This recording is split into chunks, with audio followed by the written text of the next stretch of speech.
कभी आपने सोचा है, एक घर जो बाहर से बिल्कुल ठीक लगता है, अंदर से कितना टूटा हुआ हो सकता है? जहां हंसी दिखती है लेकिन दिल रो रहे होते हैं, जहां रिश्ते दिखते हैं लेकिन उनमें मोहब्बत नहीं होती। और ऐसे ही एक घर में एक बीवी रहती थी जो हर दिन टूटती थी लेकिन किसी को दिखाती नहीं थी, क्योंकि उसे यकीन था अल्लाह हर सब्र को देख रहा है। आज की ये कहानी सिर्फ एक बीवी की नहीं है, ये हर उस औरत की कहानी है जो अपने घर को बचाने के लिए खुद को भूल जाती है। जोया एक मासूम सादगी पसंद लड़की, जिसकी परवरिश बहुत अच्छे माहौल में हुई थी।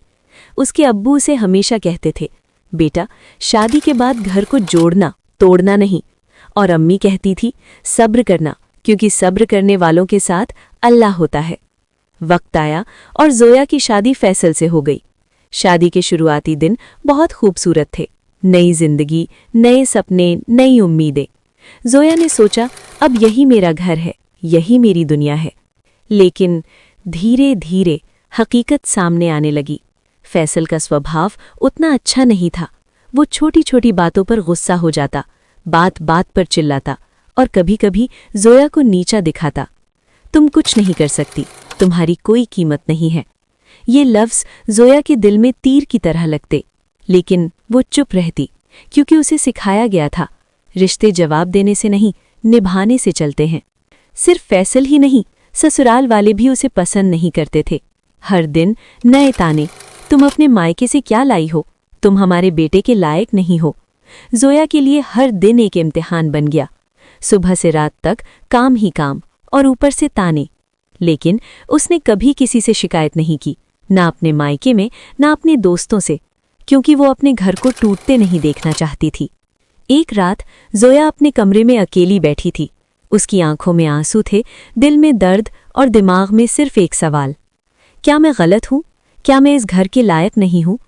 उसके पास एक रास्ता था, वो अपने मायके जा सकती थी, सब कुछ छोड़ सकती थी। लेकिन उसी वक्त उसे अपनी अम्मी की बात याद आई, सब्र करना बेटा। और उसने फैसला किया, मैं भागूंगी नहीं, मैं इस इम्तिहान को पूरा करूंगी।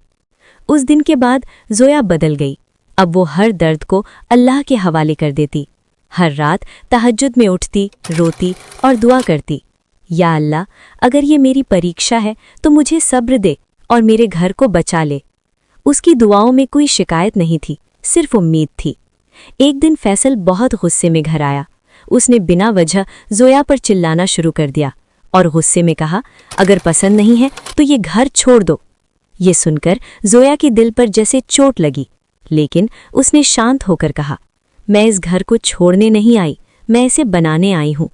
उसकी ये बात फैसल को समझ नहीं आई, लेकिन अल्लाह सब देख रहा था। कुछ ही दिनों बाद फैसल की नौकरी चली गई। घर की हालत खराब हो गई। दोस्तों ने साथ छोड़ दिया, वो अकेला पड़ गया। और उसी वक्त जोया उसके साथ खड़ी रही। उसने उसे संभाला, हिम्मत दी और कहा, अल्लाह पर भरोसा रखो। एक रात फैसल ने देखा जोया नमाज में रो रही है और उसके लिए दुआ कर रही है, या अल्लाह मेरे शौहर को कामयाबी दे। ये सुनकर फैसल की आंखों में आंसू आ गए। उसे एहसास हुआ कि जिस इंसान को वो तकलीफ देता था वो उसी के लिए दुआ कर रही है।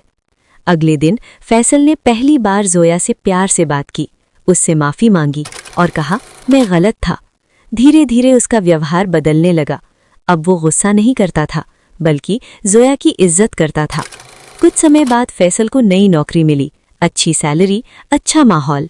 घर की हालत सुधर गई और सबसे बड़ी बात, घर में सुकून आ गया। जहां पहले झगड़े थे अब मोहब्बत